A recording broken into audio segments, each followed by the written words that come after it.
تو تیری بات سے انکار کر دینا مصیبت سے خالی نہیں، اور اگر جھوٹ ہے تو میں ایسے شخص سے بات کرنا نہیں چاہتا۔ اس کے بعد ان لوگوں سے نا امید ہو کر حضور اکرم صلی اللہ علیہ وسلم نے اور لوگوں سے بات کرنے کا ارادہ فرمایا کہ آپ صلی اللہ علیہ وسلم تو ہمت اور استقلال کے پہاڑ تھے، مگر کسی نے بھی قبول نہ کیا، بلکہ بجائے قبول کرنے کے حضور صلی اللہ علیہ وسلم سے کہا کہ ہمارے شہر سے فوراً نکل جاؤ اور جہاں تمہاری چاہت کی جگہ ہو وہاں چلے جاؤ۔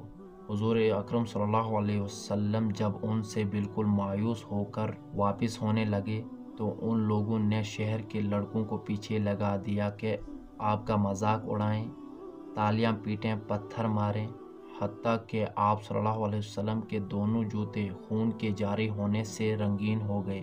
حضور اقدس صلی اللہ علیہ وسلم اسی حالت میں واپس ہوئے۔ جب راستے میں ایک جگہ ان شریروں سے اطمینان ہوا تو حضور صلی اللہ علیہ وسلم نے یہ دعا مانگی: اے اللہ، تجھی سے شکایت کرتا ہوں، میں اپنی کمزوری اور بے کسی کی اور لوگوں میں ذلت و رسوائی کی۔ اے الرحم العالمین، تو ہی ضفاکار ہے اور تو ہی میرا پروردگار ہے۔ تو مجھے کس کے حوالے کرتا ہے؟ کسی اجنبی بیگانے کے جو مجھے دیکھ کر ترش روح ہوتا ہے اور منہ چڑھاتا ہے، یا کہ کسی دشمن کے جس کو تو نے مجھ پر قابو دے دیا؟ اے اللہ، اگر تو مجھ سے ناراض نہیں ہے تو مجھے کسی کی بھی پرواہ نہیں ہے۔ تیری حفاظت مجھے کافی ہے۔ میں تیرے چہرے کے اس نور کے طفیل جس سے تمام اندھیریاں روشن ہو گئیں اور جس سے دنیا اور آخرت کے سارے کام درست ہو جاتے ہیں، اس بات سے پناہ مانگتا ہوں کہ مجھ پر تیرا غصہ ہو یا تو مجھ سے ناراض ہو۔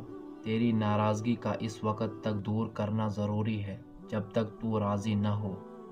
نہ تیرے سوا کوئی طاقت ہے نہ قوت۔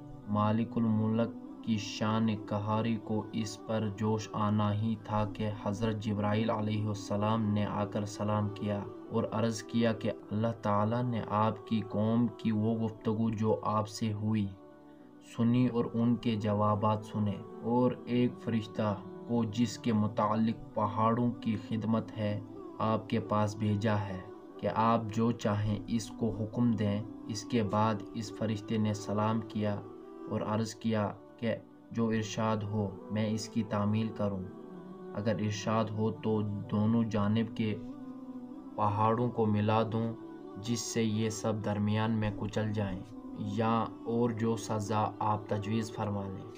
حضور اکرم صلی اللہ علیہ وسلم کی رحم و کریم ذات نے جواب دیا کہ میں اللہ سے اس کی امید رکھتا ہوں، اگر یہ مسلمان نہیں ہوئے تو ان کی اولاد میں سے ایسے لوگ پیدا ہوں جو اللہ کی پرستش کریں اور اللہ کی عبادت کریں۔